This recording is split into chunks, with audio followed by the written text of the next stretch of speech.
Tuner is rated R. It's an hour and 49 minutes. This is distributed by Black Bear, and this is a crime thriller directed by Daniel Roher. It stars Leo Woodhall, Dustin Hoffman, and Havana Rose-Liu. The AMC screen unseen this week was a small crime thriller called Tuner, and we have to talk about it.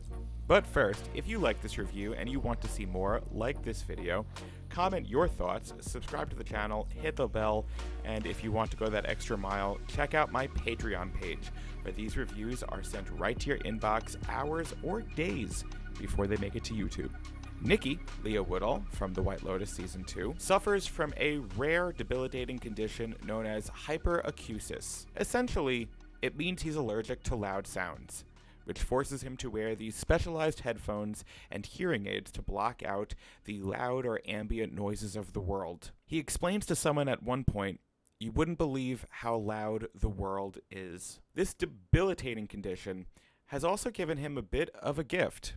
As a child, Nicky was an incredible piano player who, even as a young boy, could rival musicians like Herbie Hancock, who has a cameo in this movie, by the way. Very cool. When his hyperacusis set in, it took away his ability to play piano and enjoy it the same. But what it did give him is perfect pitch. And I don't mean you can just find a tune. I mean you can play this guy any random note or chord on the piano and he will know exactly which one and where. Growing up in a household full of musicians, I heard stories and even knew people who were so adept at distinguishing notes, it would shock a room. Young Nicky is even better than those guys. His boss, Henry, the incomparable Dustin Hoffman, owns a piano tuning business. Henry and Nicky travel from lavish house or business to the next to tune pianos that are largely decorative pieces that will never get played. Art is dying. That is until Nicky meets Ruthie, Havana Rose-Liu, an ultra-talented musician studying to be Meisner's assistant, a world-renowned composer. Unbeknownst to him, Nicky has another skill. While tuning a piano hours after a supposedly empty home, he stumbles into a robbery. Oops. The thief, Yuri, Lior Raz, asks him to open the safe they're trying to break into, and it just so happens Nicky's special hearing aids and noise sensitivity also make him a knack for picking locks. We can see how these dominoes are starting to fall, right? The money-strapped piano player turns to a life of crime to provide for those he loves. Classic story with a fresh take. There are a couple things in Tuner that don't necessarily pass the smell test, but it's a pretty good movie nonetheless.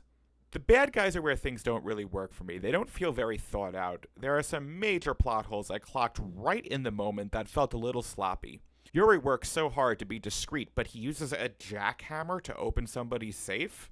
There are a lot of references to the music world, or at least what feel like references. Henry's last name is Horowitz, like Vladimir Horowitz, the world-renowned piano player.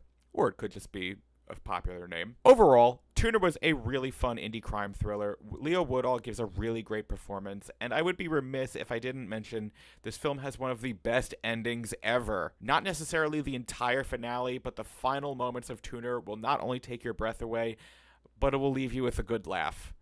Pitch perfect. Unless you're asking Nicky. I gave this 3.5 stars out of 5. I'd even push maybe even a 4.